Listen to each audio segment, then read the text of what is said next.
আলাইকুম। আমি মোহাম্মদ রেজাউল হাওলাদার আপনাদের সাথে প্রথমে আসি দেশের খবর। মানবতা বিরোধী অপরাধ ৩ লাখ গুলি ছুড়েছিলেন পুলিশ, নিজস্ব প্রতিবেদক। জুলাই গণ অভ্যুত্থানের সময় police LMG, SMG, Chinese rifle, shotgun, revolver, pistol সহ বিভিন্ন ধরনের মারণাস্ত্র ব্যবহার করেছে। এসব মারণাস্ত্র থেকে সারা দেশে ৩,০৫,৩১১টি গুলি ছোড়া হয়েছিল। এর মধ্যে শুধু ঢাকাতেই ৯৫,৩১৩টি গুলি ছুড়েছিলেন পুলিশ।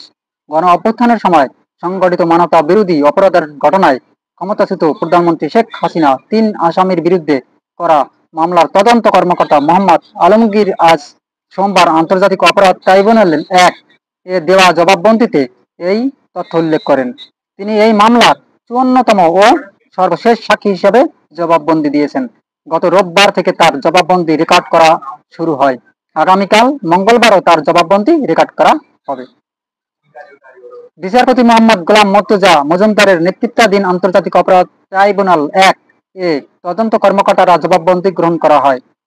ট্রাইব্যুনালের অপর ২ সদস্য হলেন বিচারপতি মোহাম্মদ শফিউল আলম মাহমুদ এবং অবসরপ্রাপ্ত জেলা ও দায়রা জজ মোহাম্মদ মহিউদ্দিন হক এনাম চৌধুরী।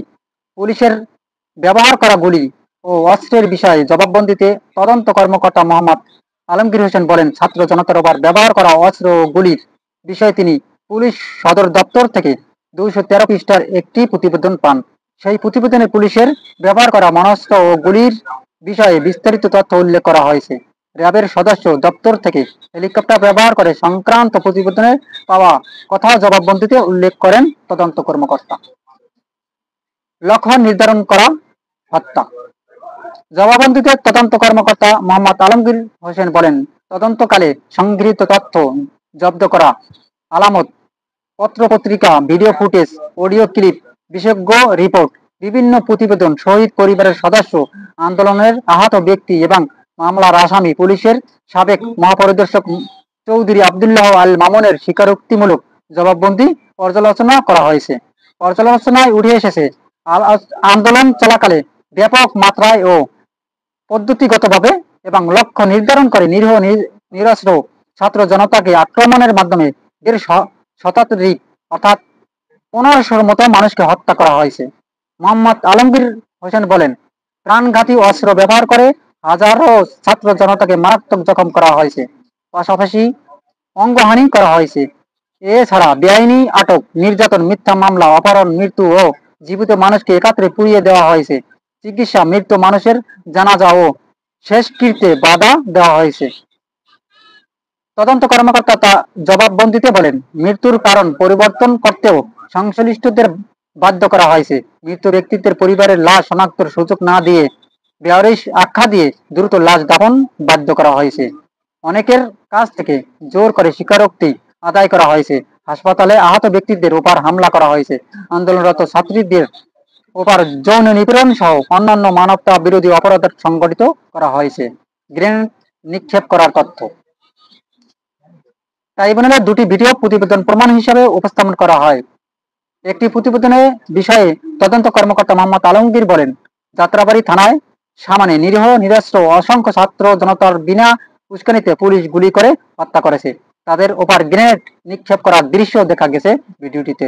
গ্রেনেড নিক্ষেপ করার যে তথ্য জবানবন্দিতে উল্লেখ করা হয়েছে, এ বিষয়ে পরে প্রসিকিউটর মিজানুল ইসলাম সাংবাদিকদের বলেন, ট্রাইব্যুনালে প্রদর্শন করা ভিডিওতে দেখা গেছে আন্দোলনের সময় গ্রেনেড নিক্ষেপ করা হয়েছে। আন্দোলনের সময় বোমা নিক্ষেপ সিদ্ধান্ত হয়েছিল। এই সিদ্ধান্ত কার্যকরও করা হয়েছিল। ইনুর বিরুদ্ধে করা মামলার শুনানি ১৪ই অক্টোবর। গণ অভ্যুত্থানের সময় কুষ্টিয়ার ৬ জনকে হত্যার ঘটনায় মানবতা বিরোধী অপরাধের আরেক মামলার জাসদ সভাপতি হাসানুল হক ইনুর বিরুদ্ধে আনুষ্ঠানিক অভিযোগ গঠনের বিষয়ে আগামী ১৪ অক্টোবর দিন ধার্য করা হয়েছে ট্রাইব্যুনাল। বিচারপতি নজরুল ইসলাম চৌধুরীর নেতৃত্বে ৩ সদস্যের ট্রাইব্যুনাল ২ এর মামলার বিচার চলছে। এই ট্রাইব্যুনালের অপর ২ সদস্য হলেন বিচারক মোহাম্মদ মঞ্জুরুল বাসিত ও বিচারক নূর মোহাম্মদ শাহরিয়ার। আসলে এই যে জুলাই গণ অভ্যুত্থানে ছাত্র জনতার উপর যেভাবে পুলিশ নির্মমভাবে গুলি চালিয়েছে এবং হত্যা করেছে, তা কিন্তু পুলিশের একা দায়ভার না, এটা আমরা জানি। এটা ছিল রাজনৈতিক সহিংসতার একটি প্রতিফলন। অর্থাৎ স্বৈরাচারী সরকার বারবার বিনা ভোটে ক্ষমতায় থাকার জন্য, অর্থাৎ তার ক্ষমতা পাকাপোক্ত করার জন্য এই আদেশ দেন। বাংলাদেশে যত পুলিশ প্রশাসন ছিল সে সময় আওয়ামী লীগের টার্মই সব নিয়োগপ্রাপ্ত। কিন্তু বলতে গেলে এরা আওয়ামী লীগেরই সন্তান। অর্থাৎ আপনি যদি পর্যালোচনা করেন, প্রায় 65% হবে আওয়ামী লীগের পরিবারের সন্তান, আর বাকি 35% অন্যান্য নেতা তালিকা থেকে আসতে পারে। এখন কথা হলো, তারা তো সাবেক প্রধানমন্ত্রী শেখ হাসিনা বা আওয়ামী লীগের নেতাদের কথাবার্তায় শুনবে, এটাই স্বাভাবিক। কিন্তু এই প্রশাসন যদি কোনো রাজনৈতিক দলের এককভাবে কথা না শুনতো, তাহলে হয়তোবা তাদের কপালে এতটা দুঃখ থাকতো না। আজকে মানুষ এই পুলিশকে ভালো চোখে দেখে না, ঘৃণার চোখে দেখে, যেটা বাস্তব কথা আমি জানি, এবং সম্মান করে না। দেখেন, বাংলাদেশ সেনাবাহিনীকে যতটুকু সম্মান করে, যখন গণ অভ্যুত্থানের সময় তারা ছাত্রদের পক্ষে কথা বলছিল না, তখন কিন্তু তাদেরকেও পছানোর কথাবার্তা অনেকে বলেছে যে তোরা পাঁচ আটা গোলাম, শেখ হাসিনার অমুক সমুক, এইসব বলার পরেই বাংলা সেনাবাহিনী কিন্তু ব্যাপারটা কিন্তু বুঝতে পেরেছে। তারা মাথায় নিয়েছে যে তাদেরও অবস্থা হবে ওই পুলিশ বাহিনীর মতো। তারা বুঝতে পেরে সরাসরি জনগণের পক্ষ নেওয়ার কারণেই তাদের সম্মান কিন্তু আকাশচুম্বী হয়ে গেছে। আর বাংলা সেনাবাহিনী কিন্তু কখনো নিরীহ ছাত্রদের উপর, জনতার উপর গুলি চালায়নি, চালিয়েছিল পুলিশ। এখন কথা হলো, এই মানবতা বিরোধী অপরাধের যে ট্রাইব্যুনাল কে সৃষ্টি করেছে? সাবেক প্রধানমন্ত্রী শেখ হাসিনা বাংলাদেশে এটা প্রথম উদ্বোধন করেছেন। এখন কথা হলো যে যা আমি যদি কারোর জন্য কূপ পড়ি, সেই কূপে আমি নিজেই পড়ি, এরকম ব্যাপার হয়ে গেছে। এখন সেই ট্রাইব্যুনালে, তার গঠন করা ট্রাইব্যুনালে তিনি তার নিজেরই এখন বিচার হচ্ছে।